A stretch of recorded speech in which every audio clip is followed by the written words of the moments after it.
जो आदमी कोई काम नहीं करता है वो एक काम बहुत अच्छा करता है। मालूम है कौन काम? हल्ला करना।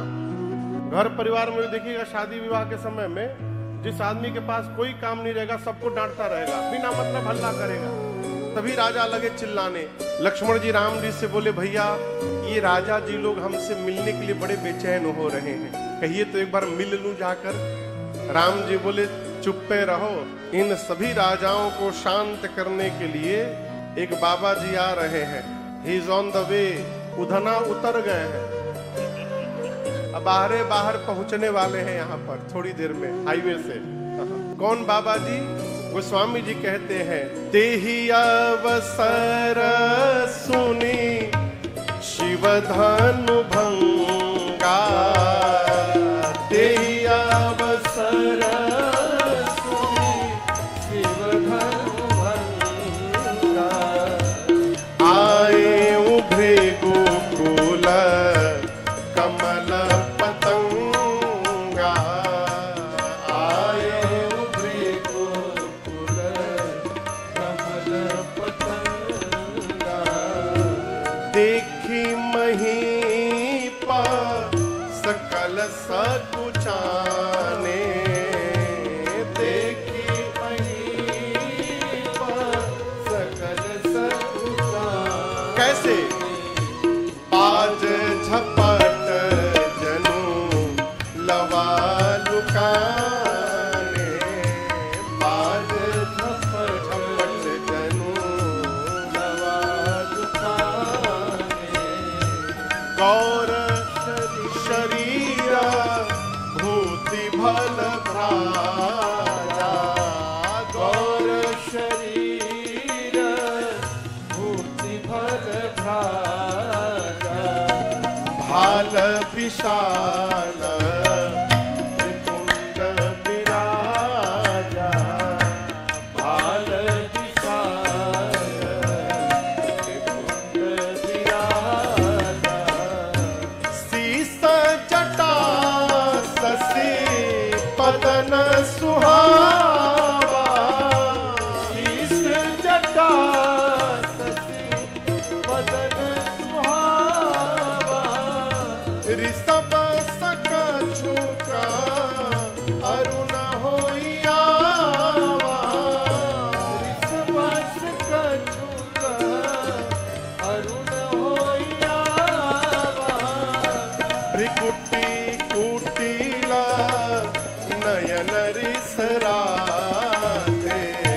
भ्रिकुटी कुटीला नयन रिसराते, सहज हुचित वस मनहु निसाते, सहज हुचित वस मनहु निसाते, सहज हुचित वस मनहु निसाते, सहज हुचित वस मनहु निसाते।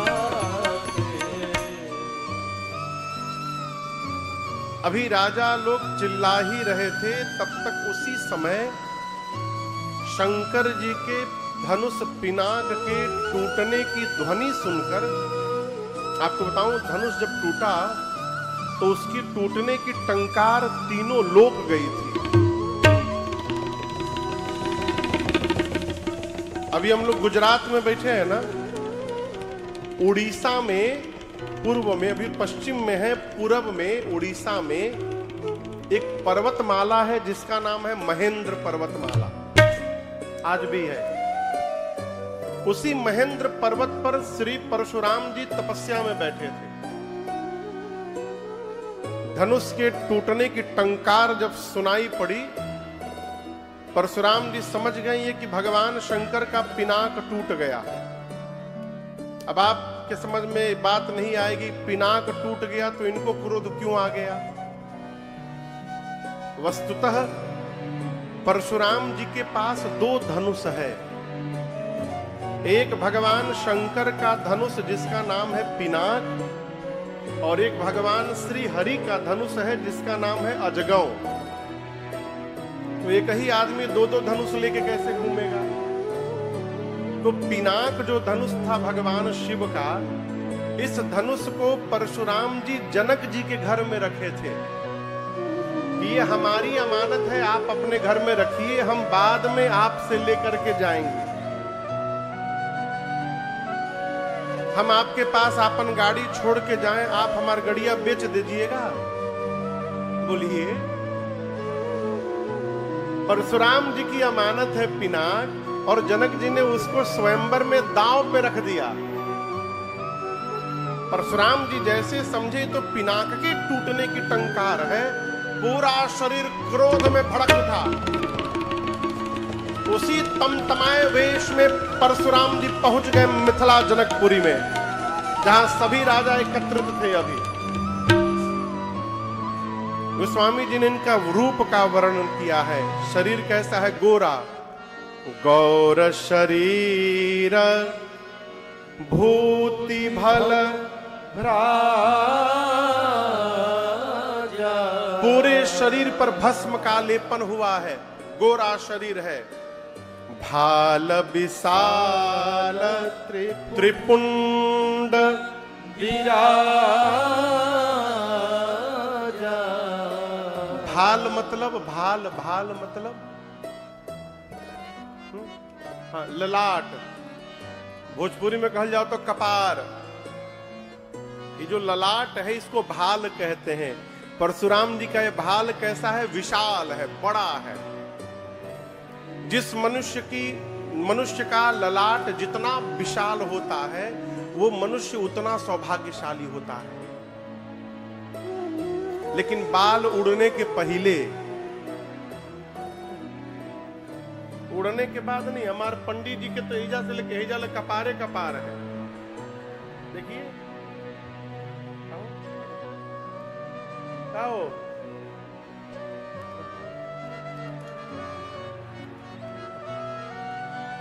दिखाइयो दिए।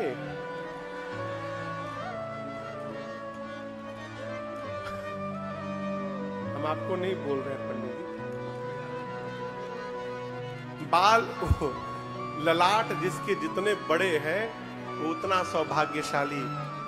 ललाट यदि विशाल है ना, तो प्रयास करिए कि विशाल ललाट दिखाई पड़े, वो उतना तेजस्वी हो। विशाल ललाट पर त्रिपुंड लगा हुआ है। त्रिपुंड समझते हैं ना? भगवान शंकर के भक्त जो लगाते हैं भस्म चंदन, यहां से ऐसे करके त्रिपुंड लगा हुआ है। क्रोध के कारण आए हैं तो गोरा आदमी जब क्रोध में आता है तो चेहरा लाल हो जाता है। परशुराम जी का चेहरा लाल हो गया है। रिस बस कछुक अरुण होई आवा। अरुण यानी लाल। क्रोध के कारण चेहरा लाल हो गया है। कमर पर मृग चर्म बंधा हुआ है। वक्षस्थल पर दिव्य सुंदर यज्ञोपवीत शोभायमान है। जनेऊ,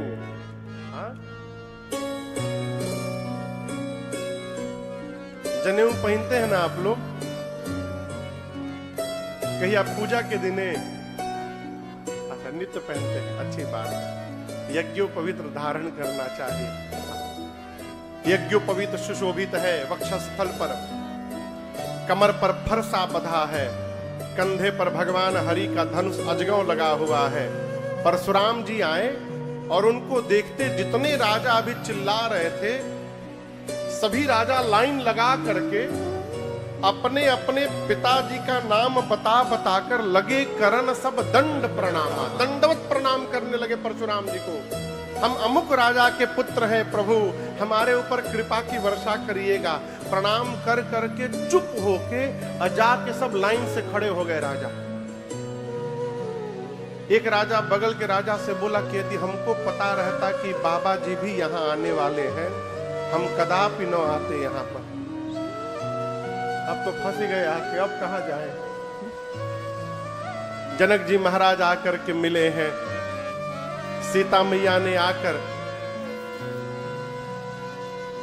दंडवत प्रणाम किया है,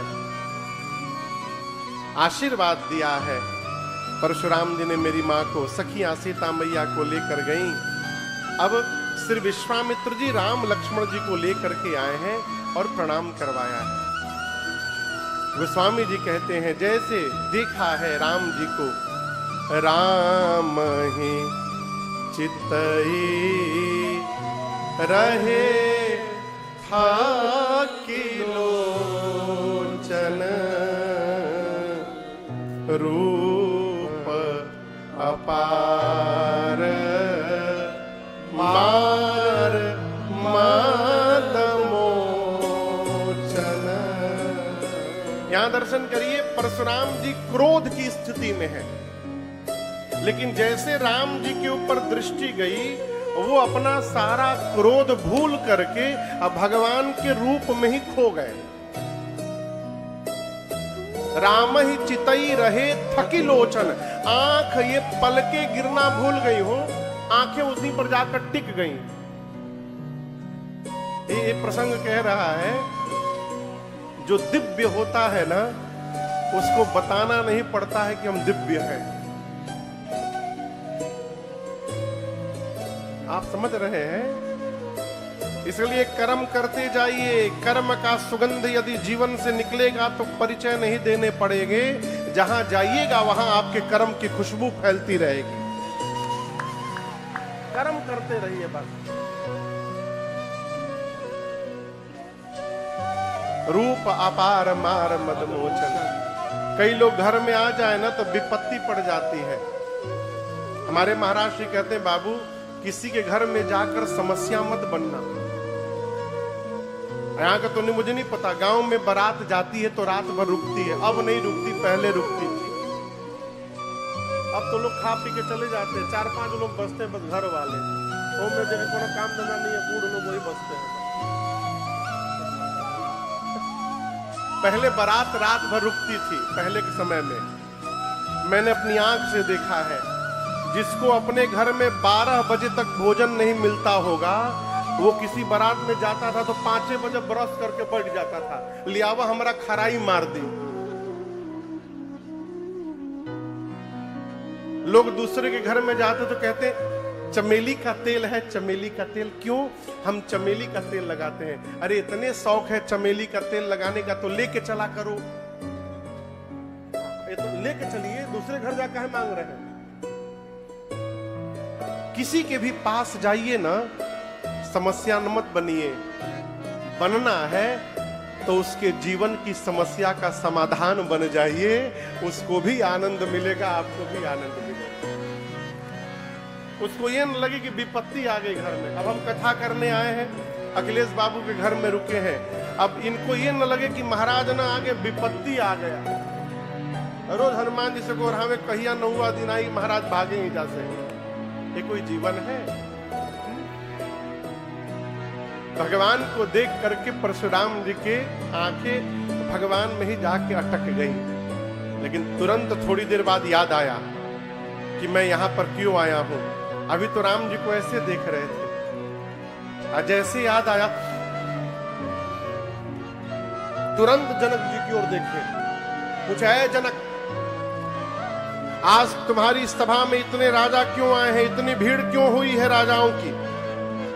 गोस्वामी जी कहते, पूछत जान अजान जिमि कहु काह अति भीड़। जान रहे हैं सब, लेकिन जानकर भी अनजान बन के पूछ रहे हैं। पूछत जान, कैसे पूछ रहे? अजान जिमि, जैसे कुछ नहीं जानते हैं। कहिए क्यों इतनी भीड़ हुई है? उस समय का एक नियम था कि कोई भी धरती पर क्षत्रिय सम्मेलन कराता था तो उसको परशुराम जी से परमिशन लेना पड़ता था। जैसे कथा चल रही है तो इसका भी परमिशन लिया गया होगा। क्यों अखिलेश भैया? हम एक बार उड़ीसा में राम कथा गा रहे थे, भुवनेश्वर में, याद है ना? तो वहां व्यवस्था में एक मिश्रा जी थे, तो हम 8वें दिन उनको फोन किए, मिश्रा जी को, कहां है आप, सुबह से दिखाई नहीं पड़े। तो बोले महाराज जी परमिशन लेने आया हूं। कथा के 8वें दिन, अगले दिन कथा पूरी होने वाली थी। हम पूछे कौने चीज का परमिशन? बोले राम कथा हो रही ना महाराज जी, उसका परमिशन लेने आया हूं। हम बोले आज काहे ले रहे हैं, हम जब परसों चले जाते उसके बाद लेते। तो जो कथा चल रही है इसका भी परमिशन होगा। उस समय नियम था, किसी को भी क्षत्रियों का सम्मेलन यदि कराना हो तो पहले श्री परशुराम जी से एनओसी लेनी पड़ती थी। वो जब तक अनुमति नहीं देते थे तब तक कोई क्षत्रिय सम्मेलन होने वाला नहीं था। आज पूरे धरती के राजा यहां पर उपस्थित हैं और परशुराम जी को कानों कान खबर नहीं है। पूछते इतने राजा क्यों आए हैं? जनक जी महाराज ने पूरी बात बता दी। क्या? मेरी बिटिया का विवाह था, ये सभी राजा उसी में भाग लेने आए हैं। शिव का पिनाक केंद्र में रखा गया था, पिनाक टूट गया और जयमाल पूर्ण हो गया। जैसे जनक जी ने बताया तब तक परशुराम जी की दृष्टि धनुष के टूटे हुए खंड पे चली गई और जैसे टूटा हुआ धनुष का भाग दिखाई पड़ा, क्या स्थिति हुई? जैसे मानिए किसी ने आग में घी झोंक दिया हो। ऐ परशुराम जी का क्रोध भड़क उठा। बोले, जनक,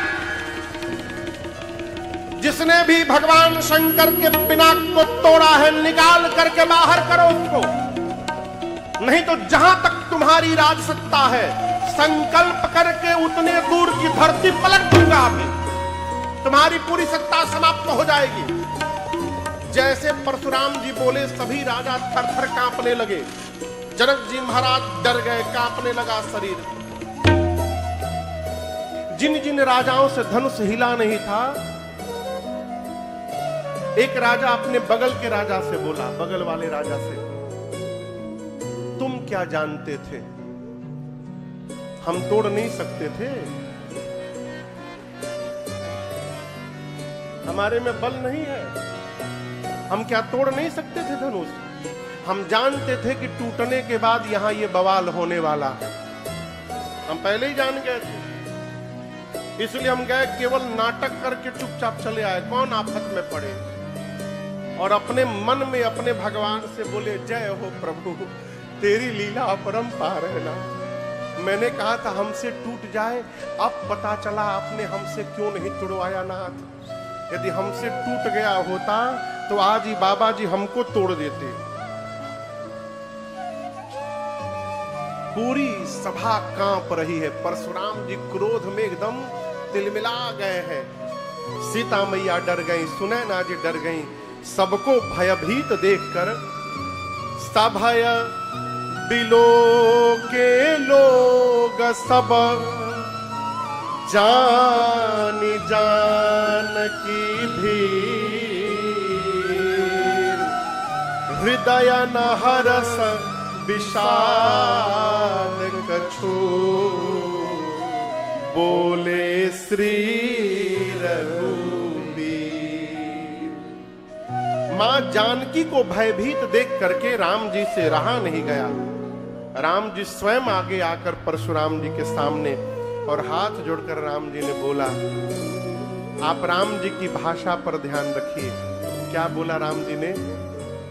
नाथ शंभु धनु भंजन निहारा, नाथ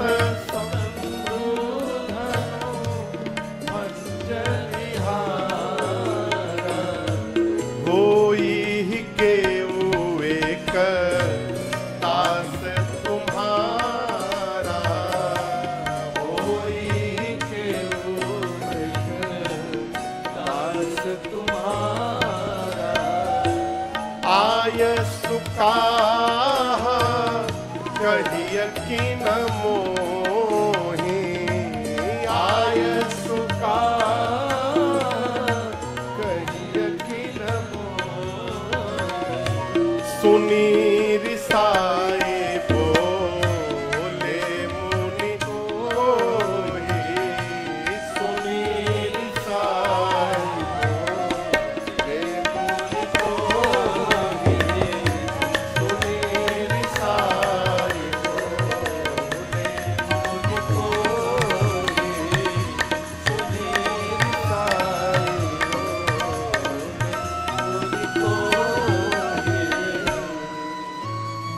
आगे आए, श्री परशुराम जी को प्रणाम करके राम जी ने कहा, हे मुनिवर, इस धनुष का भंजन करने वाला अवश्य आपका कोई दास होगा। क्या कहा राम जी ने? होई ही केऊ एक दास तुम्हारा। राम जी ये नहीं बोले कि मैंने तोड़ा है। राम जी कहना चाहते हैं कि इतना बड़ा कार्य वही कर सकता है जिसको आपका आशीर्वाद मिले, और आपका आशीर्वाद किसको मिलेगा? तो आपके दास को मिलेगा। इसके बाद राम जी कहते, कहिए क्या आज्ञा है मेरे लिए। ये वाक्य कह के राम जी ये भी संकेत कर दिए कि वो दास मैं ही हूं। कहिए क्या आज्ञा है।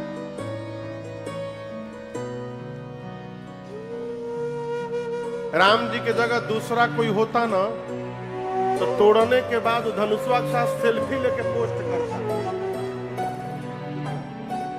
तुरंत तो सेल्फी लेता, हम तोड़ दिए, पोस्ट कर देता। जो भी आता उसे ही बताता, मैं तोड़ा हूं, मैं तोड़ा हूं, मैं। ये मैं बहुत खतरनाक है। कई लोग सवेरे से लेकर रात तक मैं बोलते हैं, मैं। यही अभिमान को जन्म देता है।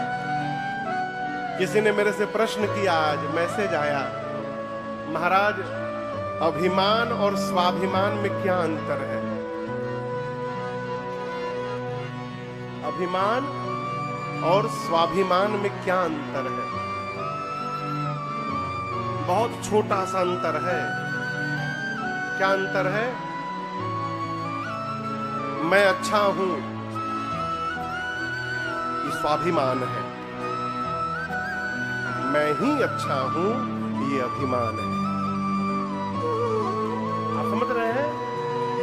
मैं अच्छा हूं, अच्छी बात, सबको अपने को अच्छा मानना चाहिए, ये स्वाभिमान है, हम अच्छे हैं। लेकिन केवल हम ही अच्छे हैं, ये बहुत बुरी बात है। इसी को अभिमान कहा जाता है। कभी कभी हमको जो स्वाभिमान लगता है वही सामने वाले को अभिमान दिखाई पड़ता है। मनुष्य में अभिमान नहीं होना चाहिए, स्वाभिमान होना चाहिए। किस बात का? केवल एक बात का, हम सनातनी हैं, हम हिंदू हैं, इस बात का हमेशा स्वाभिमान होना चाहिए। हम हैं सनातनी हैं। धरती पर कोई भी बच्चा जन्म लेता है वो सनातनी होता है। कहीं भी कोई बच्चा जन्म ले वो सनातनी होता है। उसके बाद उसको कुछ भी बना दिया जाए वो बात अलग है, लेकिन जो होता है वो सनातनी होता है। क्यों? हम जैसे आए हैं वैसे ही हैं, हमें कुछ बदलाव नहीं किया गया। इस बात का गर्व करिए। आजकल समाज में आप देखते होंगे लोग रुपया लेकर के धर्म परिवर्तन कर दे रहे हैं। रुपया लेकर माई बाप बदला जाता है। आप बताओ, यदि क्रिश्चियन ही बनना था तो भारत में क्यों जन्म मिला? अमेरिका में मिला होता, यूरोप में मिला होता, एजा कहे जन्म मिला होता हो। भगवान ने आपको सनातनी बनाकर भेजा और आप रुपया के लिए अपना धर्म बदल रहे हैं। इससे बड़ा दुर्भाग्य कुछ नहीं होगा। और इसके पीछे एक और कारण मैं निवेदन करूं, कहीं ना कहीं अपराधी हम लोग भी हैं।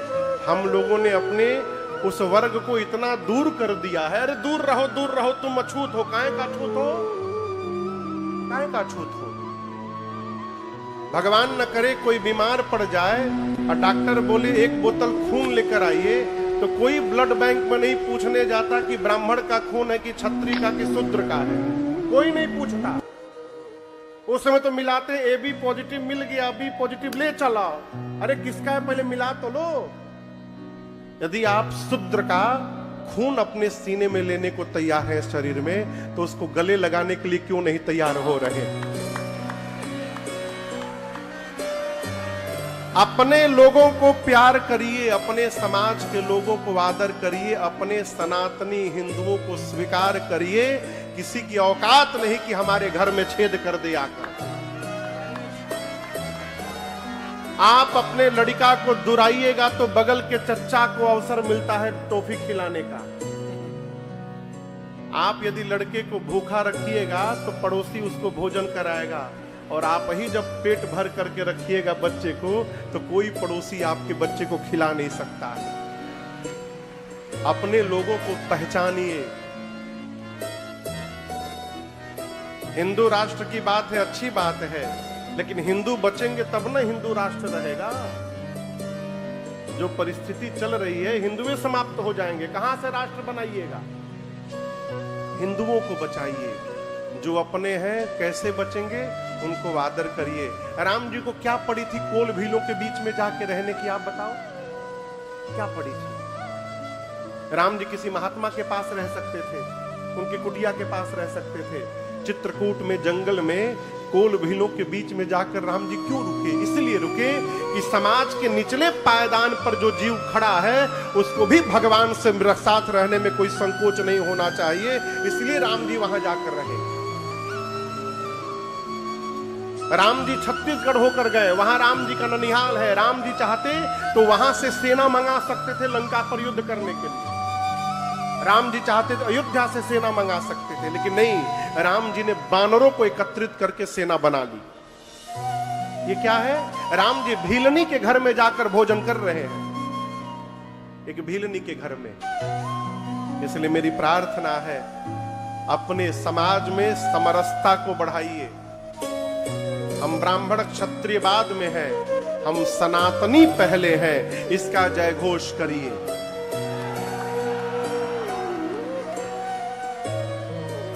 राम जी कहते हैं मैंने नहीं तोड़ा है, आपके किसी दास ने तोड़ा है।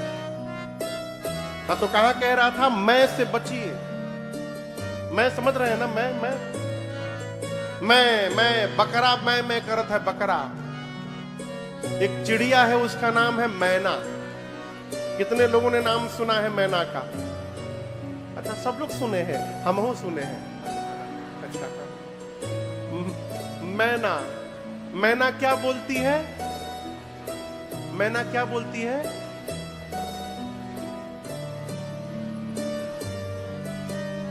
अखिलेश बाबू, मैना क्या बोलती है? आपके मत बोल दो। मैना क्या बोलती है? मैना क्या बोलती है? मैना, नॉट मी। हम मैं दिन भर मैना ने मैना कहा तो मोल भयो 10-20, और बकरे ने मैं कहा कबीर कटायो सी। जो मैना कहती है उसका दाम बढ़ गया हो, लोग ले जा घर में पाल रहे हैं। जो बकरा मैं करता है उसका गर्दन उतर गया। इसलिए मैं से बचिए। कभी अकेले में सोचिएगा, क्या ये मैं की आवाज आती कहां?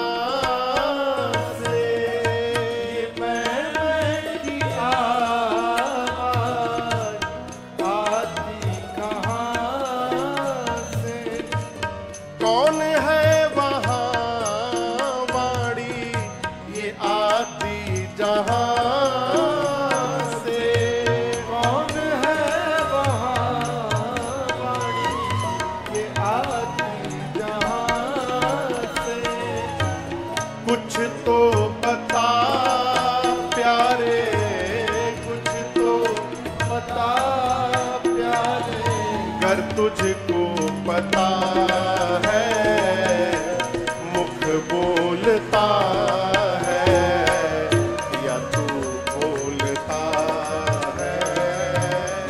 मुख बोलता, कौन बोलता है?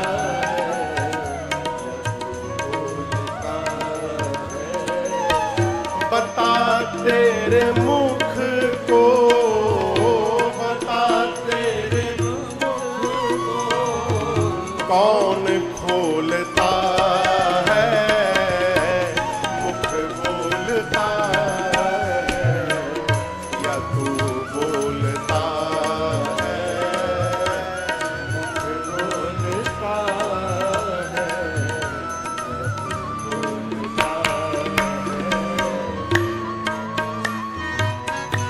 तराजू देखे, तराजू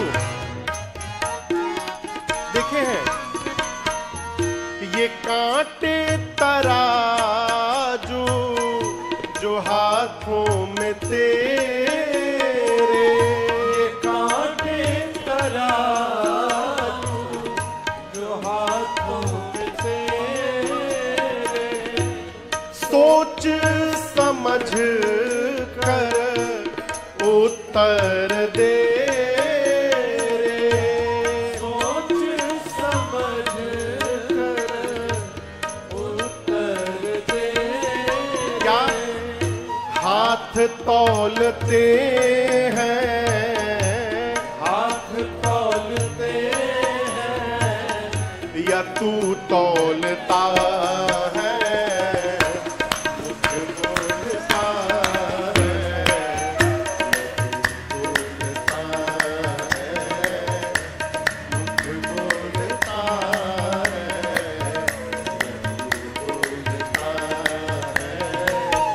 बता तेरे मुख को, बता तेरे मुख को कौन खोलता है, मुख बोलता है,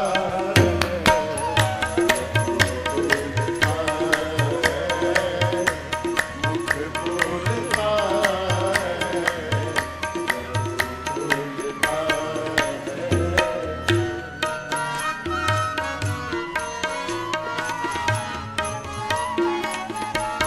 सोचिएगा, पैर तुम खुद हो या पैर है तुम्हारे, पैर तुम खुद हो या पैर है तुम्हारे, सोच समझ कर समझा दे प्यारे, सोच समझ कर समझा दे प्यारे, पैर डोलते हैं, पैर डोलते हैं या तू डोलता है, मुख बोलता है,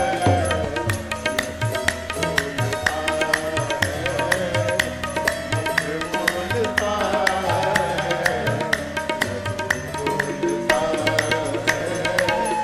बता तेरे मुख को, बता तेरे मुख को कौन खोलता है, मुख बोलता है,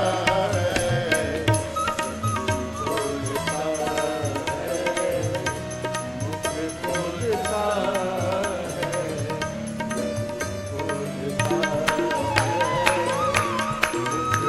बोलता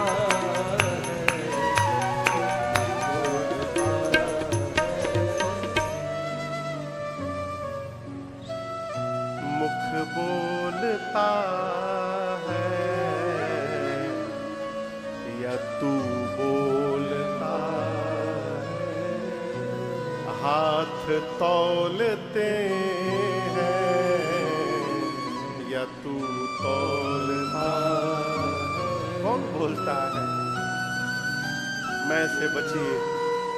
राम जी ने ये नहीं कहा कि मैंने तोड़ा, क्या कहा? राम जी कहते, प्रभु इस धनुष का भंजन करने वाला अवश्य आपका कोई दास होगा, कहिए क्या आज्ञा है इस राम के लिए? परशुराम जी बोले, राम आप कह रहे हो कि जिसने धनुष को तोड़ा है वो मेरा दास है, सेवक है। सेवक का कार्य सेवा करना होता है, और जिसने भी शंकर के पिनाक को तोड़ा है वो सेवक नहीं हो सकता, वो सहस्त्रबाहु के समान मेरा शत्रु है। मैं कहता हूं जितने राजा हैं इन्हीं में से किसी ने तोड़ा होगा, यही है ना? जितने राजा हैं सभी कान खोल के सुन लो, जिसने भी तोड़ा है लाइन में से बाहर निकल आओ। आखिरी अवसर देता हूं, अपने आप बाहर निकल आओ, नहीं तो जितने राजा आए हैं सबको मार दूंगा। न तो मारे यहीं सब राजा, जो तोड़ा है चुपचाप बाहर निकले लाइन में से, नहीं तो जितने राजा हैं सबको मार दूंगा आज। अब तो जितने राजा लाइन लगा के खड़े थे सब थर थर कांपने लगा, क्या होगा। अब तो बाबा बोल दिए मार डालेंगे। एक राजा बोला बताओ, राम जी को जाकर सीधा सीधा बोलना चाहिए मैंने तोड़ा है।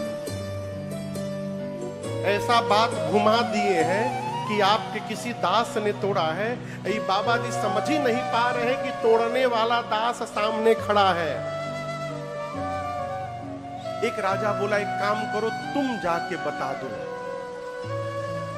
तुम जाओ जाके बता दो राम जी ने तोड़ा है। वो राजा बोला अच्छा हम जाके बता दें। बाबा जी बोल रहे हैं कि जिसने तोड़ा है लाइन में से बाहर निकल जाए। आप कह रहे हम बता दें, हम जैसे बताने के लिए लाइन में से आगे बढ़ेंगे। वो बाबा देखते समझ गए अच्छा ये लाइन में से आगे निकल गया, यही तोड़ा है। हम उनके पास पहुंचेंगे भी नहीं, उसके पहले वो हमको तोड़ देंगे। राजा ने कहा मरेंगे तो सब हम मरेंगे, हम अकेले मरने वाले नहीं हैं। राम जी अब मौन हो गए, अब कैसे बताएं क्या बताएं। लक्ष्मण जी राम जी के पास आए, आकर प्रणाम किए, कहें भैया आज्ञा हो तो एक बार हम समझाएं। राम जी बोले तुम भी प्रयास करो। लक्ष्मण जी गए परशुराम जी के सामने।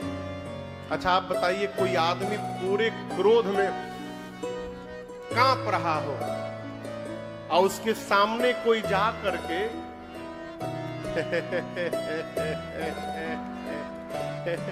क्या होगा, क्या होगा बताइए। उसका क्रोध और भड़क जाएगा। वो स्वामी जी कहते हैं सुनी मुनि बचन लखन मुस्काने। लक्ष्मण जी जाकर उनके सामने मुस्कुराने लगे, नमस्ते।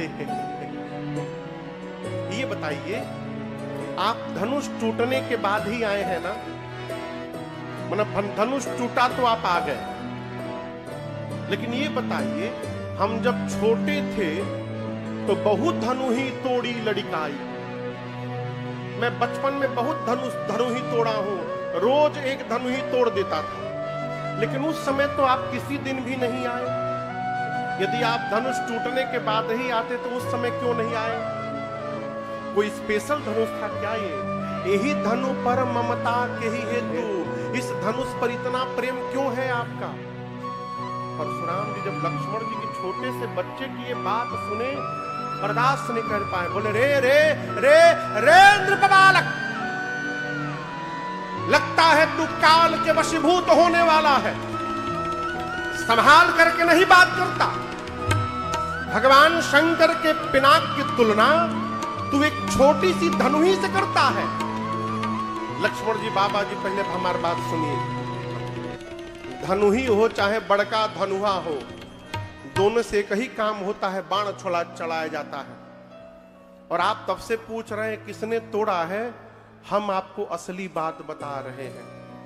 ये धनुष ऊपर से केवल चमचमा रहा था, चमक था, इसमें पॉलिश किया गया था, भीतर भीतर खोखला हो गया था एकदम। हमारे भैया ने केवल इसको छुआ और ये टूट गया। छुवत टूट रघुपति ही न दोषु। भैया का कोई दोष नहीं है। भैया ने छुआ और टूट गया।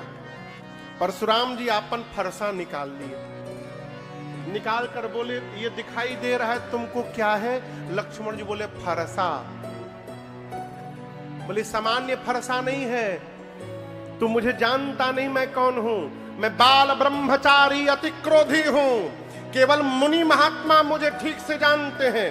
इसी फरसे से धरती पर 21 बार क्षत्रियों को समाप्त किया हूं, इसी फरसे से। बालक तू है इसलिए जीवित बचा है अब तक, बड़ा रहता तो समाप्त हो गया रहता। लक्ष्मण जी हाथ जोड़ करके अपने को धन्य धन्य कहने लगे, मैं बड़भागी, मैं बड़भागी। परशुराम जी बोले क्यों बड़भागी? लक्ष्मण जी बोले पहली बार जीवन में ऐसा वीर मिला है जो अपनी प्रशंसा अपने मुख से कर रहा है। सबकी प्रशंसा दुनिया करती है, आप अपनी प्रशंसा स्वयं करते हैं। क्यों? का पता लोग ठीक से बता पावे न बता पावे, अपने बताए रहो। लेकिन बाबा जी ये बात बात में फरसा न दिखाइए हमको। हम कोई कुम्हड़े की बतिया नहीं है। जो तर्जनी देख के डर जाएंगे। हमारे कंधे पर भी धनुष है।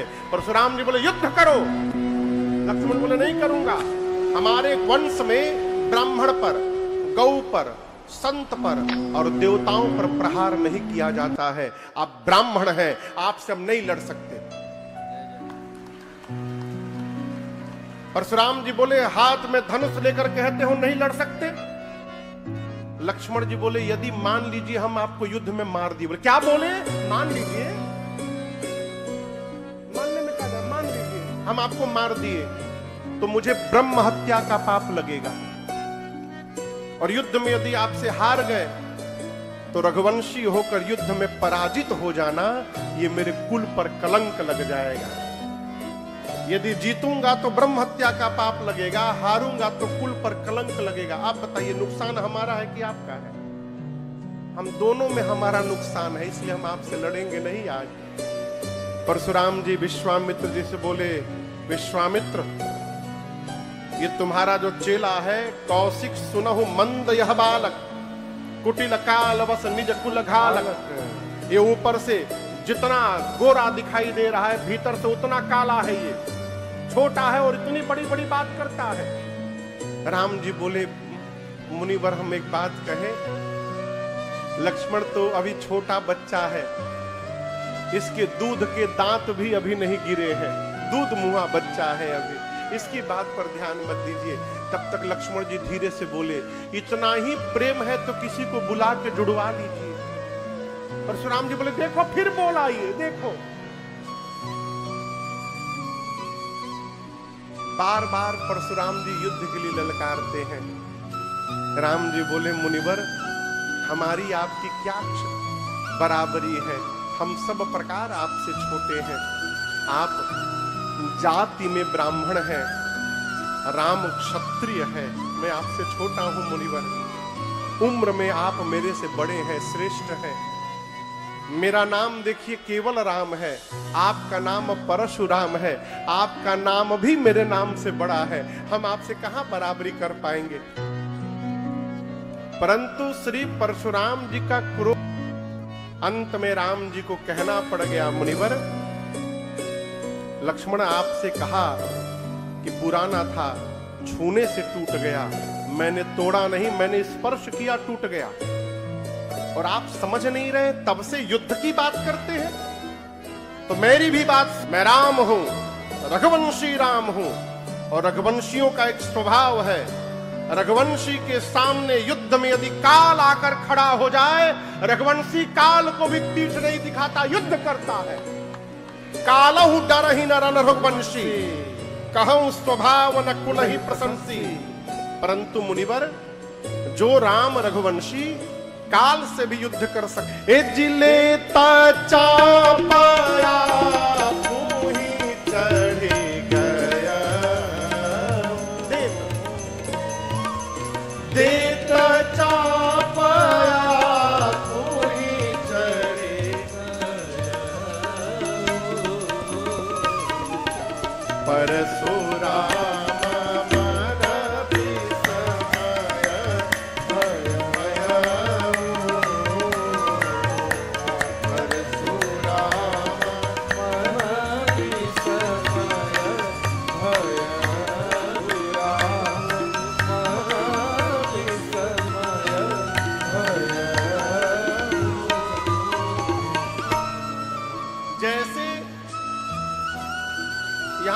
में लिखा है देत चाप आप वही चली गयो, लेकिन वो चली गयो नहीं है, वो मिस प्रिंटिंग है। क्या है? देत चाप आप से हाथ में धनुष पकड़ा, बिना चढ़ाए राम जी के हाथ में जाते उस धनुष की डोरी प्रतंचा अपने आप धनुष पर खिंच गई, चढ़ गई। बिना खींच के चढ़ाए अपने आप राम जी पकड़े और उसकी डोरी अपने आप चढ़ गई। ये दृश्य देखते परशुराम जी समझ गए ये तो भगवान है। बार बार हाथ जोड़कर 9 बार यहाँ परशुराम जी ने राम जी की जय जयकार की है, 9 बार। और उसके बाद राम जी और लक्ष्मण जी से क्षमा याचना किया है। क्षमहु क्षमा मंदिर दो बाता, अनुचित कहे बहुत कहूं, अज्ञानतावश मैंने बहुत अनुचित कह दिया प्रभु, आप मेरे अपराध को क्षमा करिए। और उसके बाद परशुराम जी फिर से तपस्या करने के लिए पहुंच गए महेंद्र पर्वत पर। परशुराम जी के जाने के बाद सभी राजा, सभी लोग चैन की सांस लिए। विश्वामित्र जी जनक जी से बोले, महाराज धनुष टूटने के साथ विवाह तो संपन्न हो गया है, लेकिन अब अपने वंश परंपरा का निर्वाह करने के लिए आप अपने घर में अपने श्रेष्ठ जनों को बिठाइए, आचार्य जनों को बिठाइए, ब्राह्मण देवताओं को बिठाइए, अपने गुरु जी को बिठाइए और सबसे पूछ करके मंत्रणा करिए और सब लोग जो आपको आज्ञा दे उसका पालन करिए। ये बड़ा बड़ा सूक्ष्म विषय है ये। परशुराम विश्वामित्र जी ने ये नहीं बताया कि आप ये कर दीजिए। क्या कहा? अपने घर के बड़े लोगों से पूछ करके व्यवहार करिए। ये प्रसंग कहता है किसी के भी घर में जाइए ना तो वहां स्वयं फूफा ना बनिए कि ऐसा कर लो वैसा कर लो। क्या कहिए? अपने घर के बुजुर्गों से पूछ लीजिए और बुजुर्ग आपको जैसी आज्ञा दे उसका